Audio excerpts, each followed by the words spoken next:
Čo je prokrist? Cudzým slovom evangelizácia.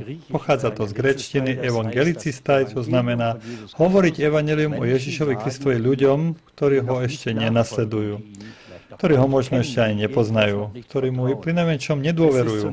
Najprv ide teda o obsah. Ešte nejde o metódy, znamená to oboznámiť ľudí s Ježišom, pretože samozrejme dokážem veriť len tomu, koho aj poznám. A kvôli tomu je najdôležitejší obsah pri prokriste, chceme predstaviť Ježiša, tak ako je o ňom napísané v Biblii, čo hovoril, čo robil, o jeho utrpení, smrti, zmrtvých staní, o tom, aký to má význam pre náš život, ako to spolu súvisí. A potom k tomu patrí aj dôrazné pozvanie. Výzva, obrať sa, nasleduj Ježiša, dôveruj mu. Je to rozhodnutie a Ježiš k tomu veľmi dôrazne vyzýval. Aj my to chceme robiť a ponúknuť určitú formu. A k tomu patrí aj niečo ako malý prospekt. Čo ma čaká? Ak sa rozhodnem nasledovať Ježiša, ako to bude vyzerať? Budem žiť spolu s inými ľuďmi? Mám nejakú perspektívu, nejaké poslanie vo svete, služba? Nejde len o to, aby som sa ja mal dobre, ale aby som tú Božiu lásku, ktorú som okúsil, odovzdal aj ostatným. Toto je v jadre evangelizácia. Odovzdávanie evanjelia, je dobrej správy o Ježišovi Kristovi. Teraz je na rade otázka ako. Akými metódami? Pre mňa sú metódy cestami ku ľudskému srdcu.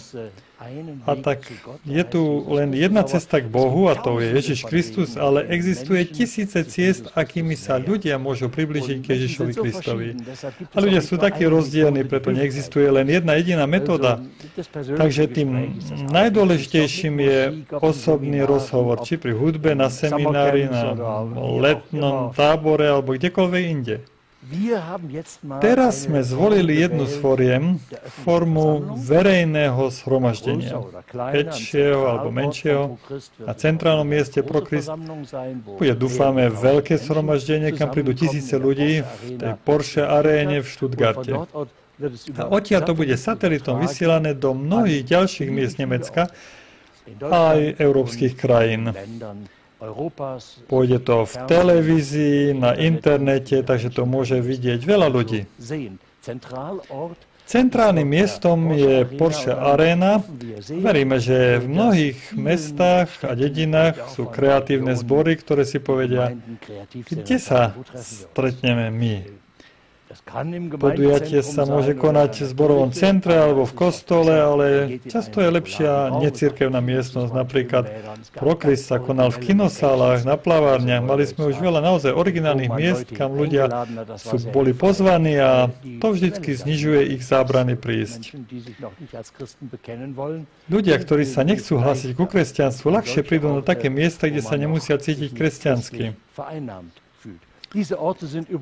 Tieto miesta majú rozdielnú kapacitu, veľkosť, existujú zhromaždenia pre stovky ľudí, ale aj také, kde sa spolu stretne 10, 20, 50 ľudí.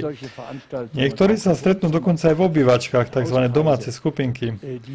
Ale otázkou stále zostáva, sú to spoločné stretnutia kresťanov, alebo naozaj pochopili, o čo tu ide, totiž o to pozvať hostí, ktorí sú hľadajúci, ktorí ešte nenasledujú Krista, ktorí by teraz mohli mať šancu spoznať ho a porozmýšľať nad tým, či je to niečo pre nich.